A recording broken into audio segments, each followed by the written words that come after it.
Assalamualaikum warahmatullahi wabarakatuh. Kembali lagi dengan saya Halimah. Di kesempatan kali ini kita akan membahas soal hukum kebidanan. Tapi sebelum kita lanjut, jangan lupa buat teman-teman untuk like, comment, and subscribe.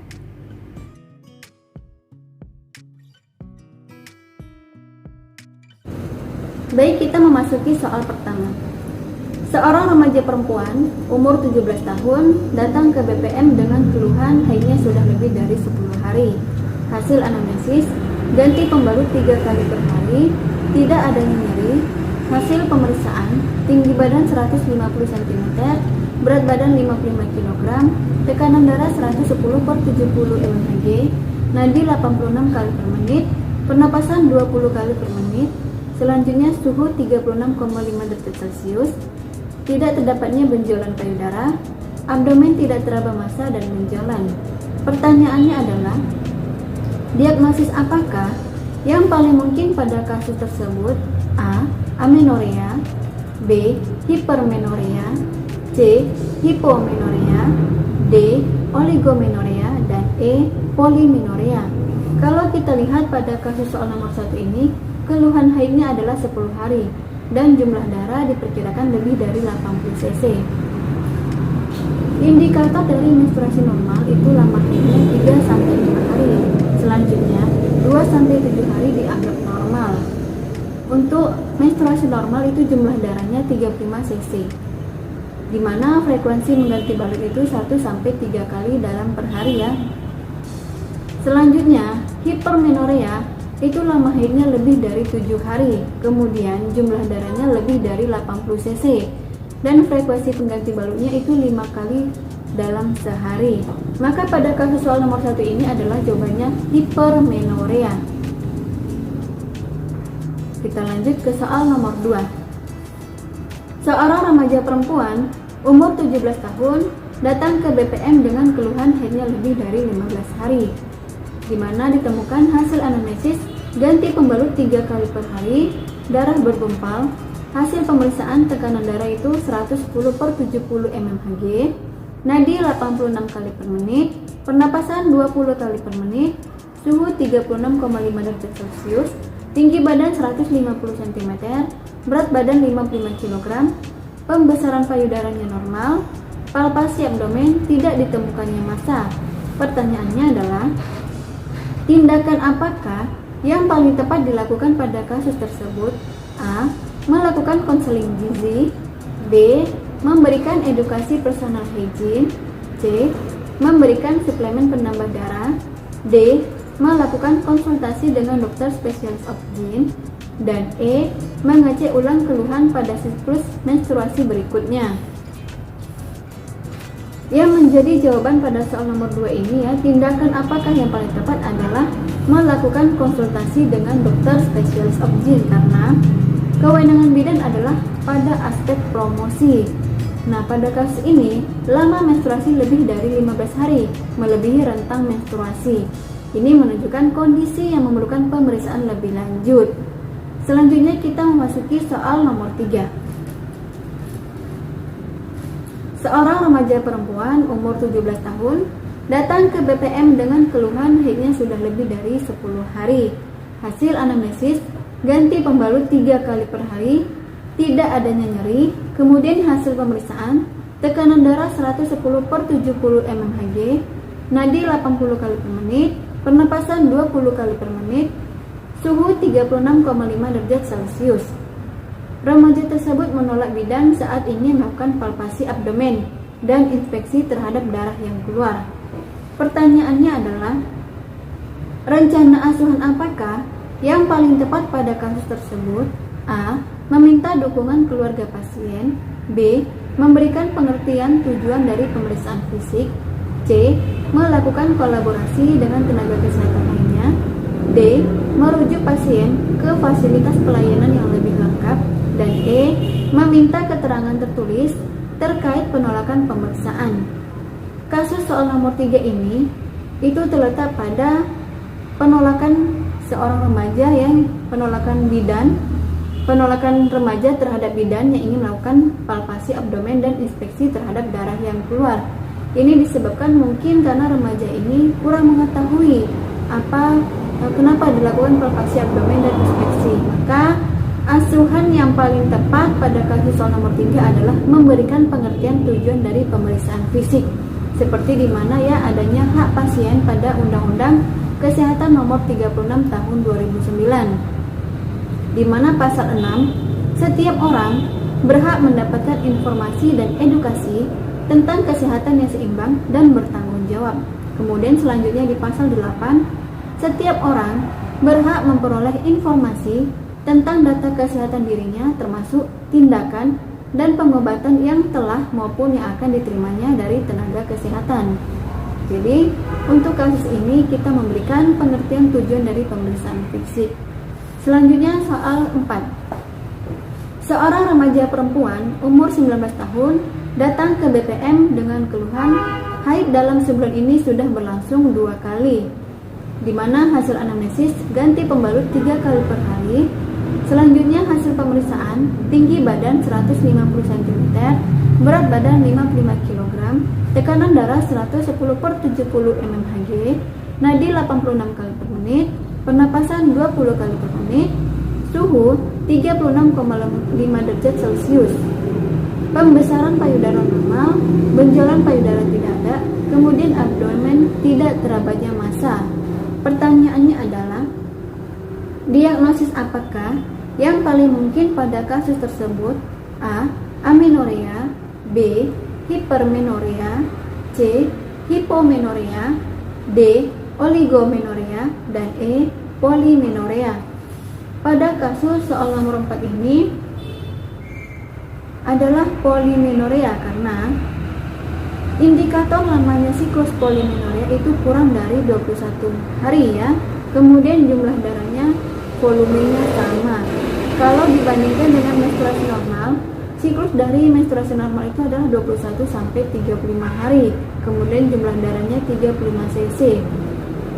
Bila siklusnya kurang dari 21 hari, maka ini dikatakan adalah polimenorea. Selanjutnya kita masuki kasus soal nomor 5.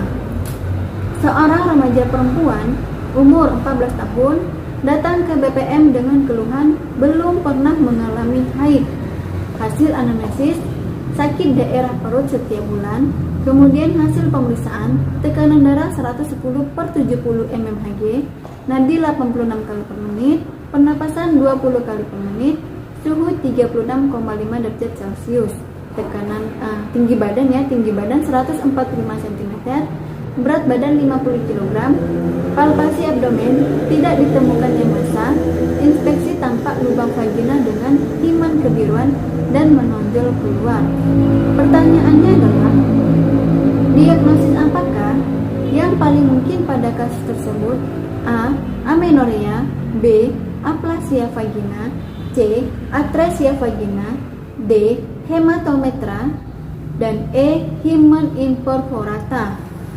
Kasus soal nomor 5 ini menunjukkan adalah tadi ditemukan inspeksi tampak lubang vagina dengan himen kebiruan dan menonjol keluar.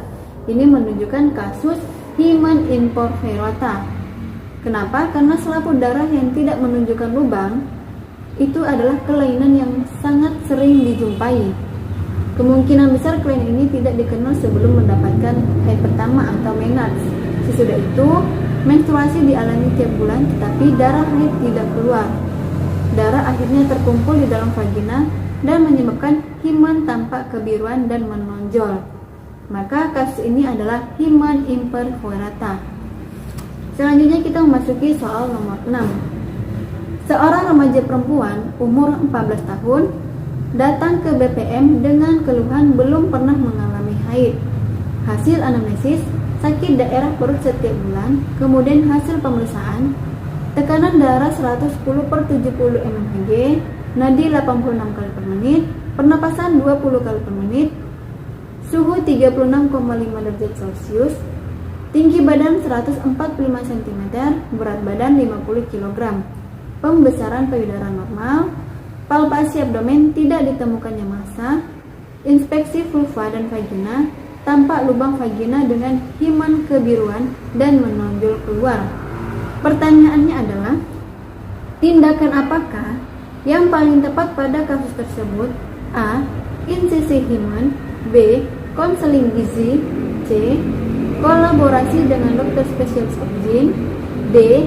Edukasi personal hygiene, dan E. Pemberian suplemen penambah darah.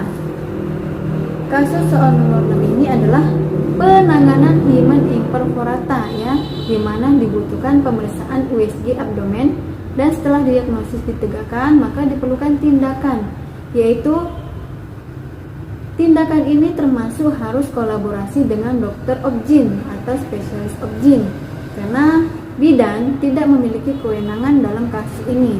Maka jawabannya adalah C, kolaborasi dengan dokter spesialis obgyn. Kita lanjut ke soal nomor 7. Seorang bidan, koordinator puskesmas sedang membuat perencanaan penyuluhan kesehatan reproduksi remaja di sebuah SMP di wilayah binaan puskesmas. Dalam survei pendahuluan, didapatkan informasi bahwa sebagian besar siswi SMP sudah mengalami menstruasi. Hasil pemeriksaan kesehatan di SMP tersebut, sekitar 30% remaja telah mengalami anemia. Pertanyaannya adalah, informasi apakah yang paling prioritas diberikan pada kasus tersebut? A. Pola istirahat, B. Personal hygiene, C. Kebutuhan olahraga, D. Kesehatan reproduksi, dan E. Kebutuhan nutrisi. Kasus soal nomor 7 ini di mana adanya anemia ya. Anemia adalah suatu kondisi tubuh yang terjadi ketika sel-sel darah merah atau eritrosit atau juga HB hemoglobin yang sehat dalam darah berada di bawah nilai yang normal. Kalau normalnya itu 12, nah ini anemia di bawah dari 12.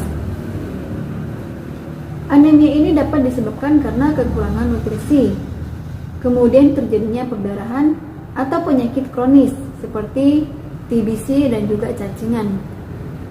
Makanan yang dianjurkan bagi penderita anemia adalah mengandung zat besi seperti daging sapi, kuning telur, buah-buahan yang dikeringkan. Selanjutnya juga asam folat, yaitu bisa juga dari jamur, pisang, dan juga apel. Selanjutnya protein. Protein ini dapat didapatkan dari makanan seperti telur, susu, tahu, tempe, dan juga kacang-kacangan. Maka pada soal kasus ini yang menjadi jawaban tepat adalah kebutuhan nutrisi. Kita lanjut ke soal nomor 8.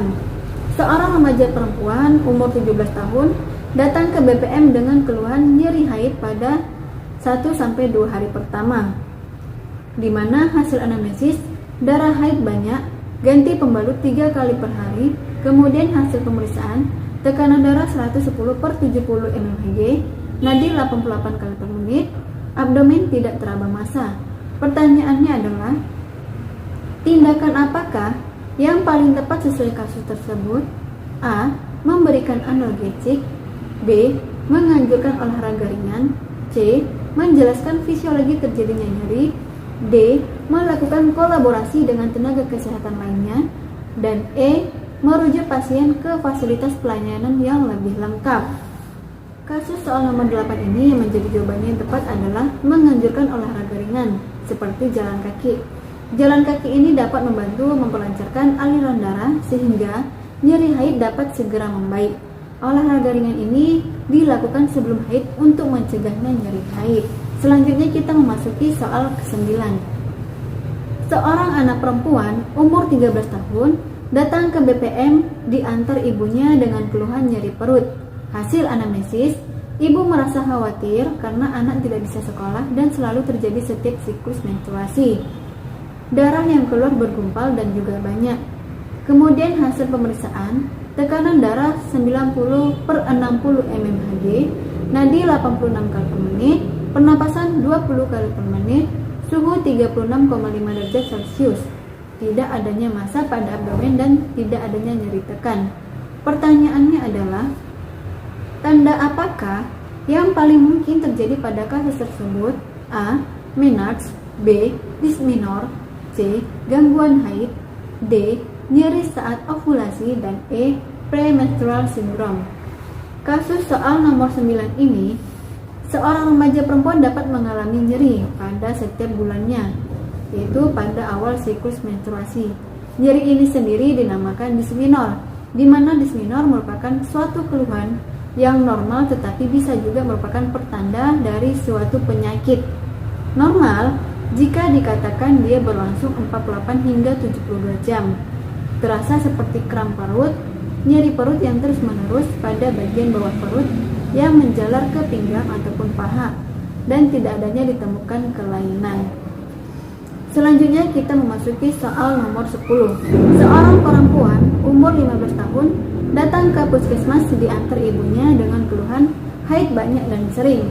Hasil anamnesis, siklus haid teratur sejak 2 bulan terakhir. Hasil pemeriksaan, tekanan darah 100/60 mmHg, nadi 80 kali per menit, suhu 36,5 derajat Celcius, abdomen tidak teraba massa, tampak darah keluar dari kemaluan. Pertanyaannya adalah, diagnosis apakah yang paling mungkin pada kasus tersebut? A. Menorrhagia, B. Metrorrhagia, C. Polimenorea, D. Hipermenorea, dan E. Menometrorrhagia.